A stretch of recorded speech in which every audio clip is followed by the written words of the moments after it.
Major League Baseball, Minnesota Twins are taking on the Baltimore Orioles. I'm talking once again with Drew Martin. Drew, let's get right into this. You got two pitchers on the mound, two veteran pitchers that really have been known to get roped in their past, but they've also had, different parts of their seasons when they've looked extremely good. What is your feeling on this game, and is this something you're going to like on the side or as the total, as where you think the advantage is for our viewers? Well, Mike, thanks for having me on. And I actually I have a play on the side. And I agree with you. These two pitchers, Phil Hughes and Ubaldo Jimenez, they're at similar points in their career. They're actually similar styles. As I know, Phil Hughes is a California kid and Ubaldo's from the Dominican. But besides that, my numbers actually grade them out pretty similarly.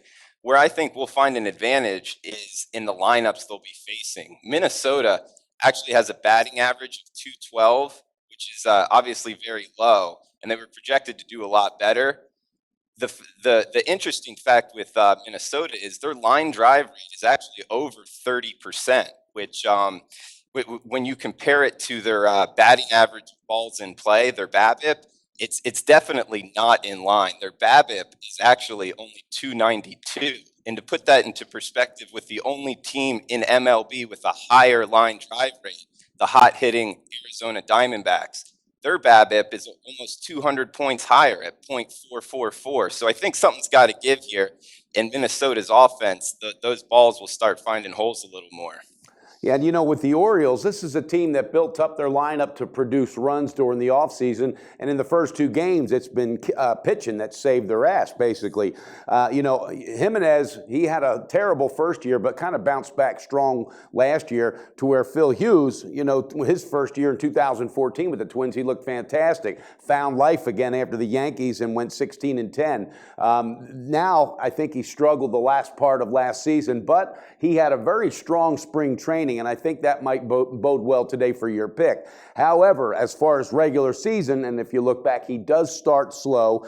This is a team that I've got me puzzled a little bit. Minnesota, Joe Marr, they still got some old veterans on that team, but still, third baseman Trevor Plouffe, he should have a big game today. And I'm looking, though, at Brian Dozier, the second baseman, really struggling. And again, it's early. They're all going to go through those periods.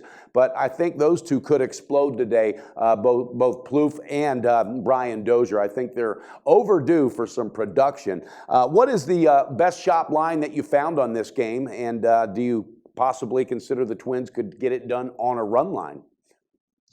Well, I actually am not one to bet many run lines, but the best line that I've found is plus 128 at Heritage. And actually, you bring up a great point, Mike, with Phil Hughes. And his 2014 was great. He lost some velocity in 2015, but some reports that I've read out of the Twins camp is he dropped 15 pounds over the offseason, is in the best shape of his career, according to Phil.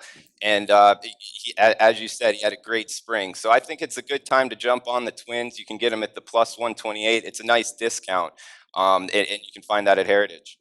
And, the Orioles, their lineup is due for an explosion as well. Mark Trumbo, you still got Matt Wieters catching. He's got a lot of bat behind him. Manny Machado, we all know what he can do. But the fact, and you pointed to it, and it's absolutely correct, Phil Hughes lost weight, came into camp better shape he's been in his whole career. So I think that might be part of the reason he had sluggish starts. Maybe he was coming in after the offseason out of shape, and when condition wasn't up to its par, and where it should be. So I like that. The only thing that does, just concern me a little bit is Trumbo, Wieters, and Machado getting ready to explode. But I think with Phil Hughes dropping that weight, that's going to make a difference. So, okay, you're 1-on-1 for your videos, and let's get it done today. Viewers, you heard it. All right, Drew Martin likes the Twins, grabbing a couple extra dollars. It's plus 128 on the money line. This is a good value, and he might be spot on this pick. Thanks, Drew, so much for being back with us. I will talk to you again tomorrow, and let's get it done tonight, my friend. All right, Mike. Thanks for having me on.